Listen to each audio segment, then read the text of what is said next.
三隻小豬的故事，主角係藍色。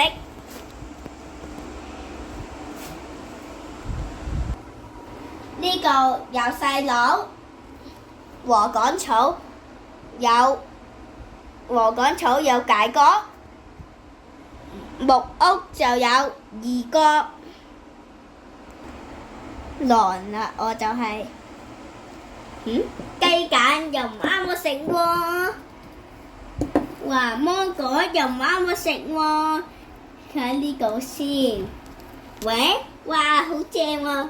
個沙吹先，一、二、三，豬仔咧，哎呀，好啦，我食啲啫。個再吹先，一、二、三，哇，好大風啊！走啦，我就去細佬屋企先，真係好危險啊呢度。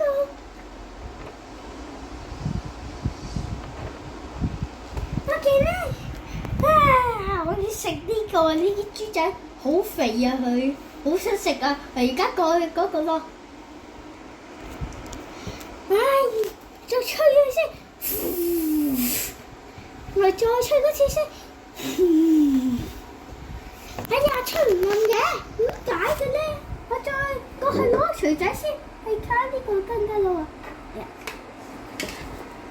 係試下用錘仔啦喎，砰砰砰砰砰。空，我哋試下 call 佢咯喎，數三聲，3、2、1，咯。咦，咁唔爛嘅點解會？點算㗎？哎呀，三隻豬豬，我再暈咗佢先。1、2、3，砰砰，哎呀，咁啊，哎呀，好痛啊！我哋再攞錘仔嚟揼佢，哎呀，好痛啊！哎呀，我出返嚟咁我哋唔食你啦，唔好食啦！好味喎！原來啲豬好味過豬㗎喎，總之嘥晒力啦！哎呀，我仲要返工㗎，食埋呢個芒果先，飲。哇！呢個好好食㗎，呢個芒果好新鮮啊！跟住咁呢個三隻小豬的故事，我記得啱啱好興奮啊！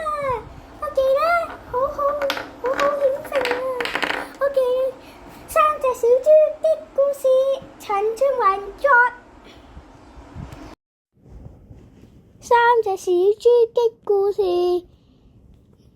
其實啱啱嗰個故事係有啲錯嘅，嗰個故事啲過程係咪好好睇啊？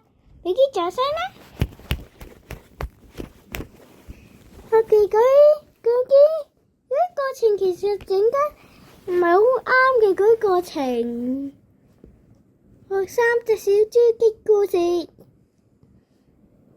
頭先嗰個咧。其實真係好好睇嘅，希望呢啲可以好個 like 啦。三隻小豬的故事係去過呢個啦，已經去過尾聲啦。下次見啦，拜拜。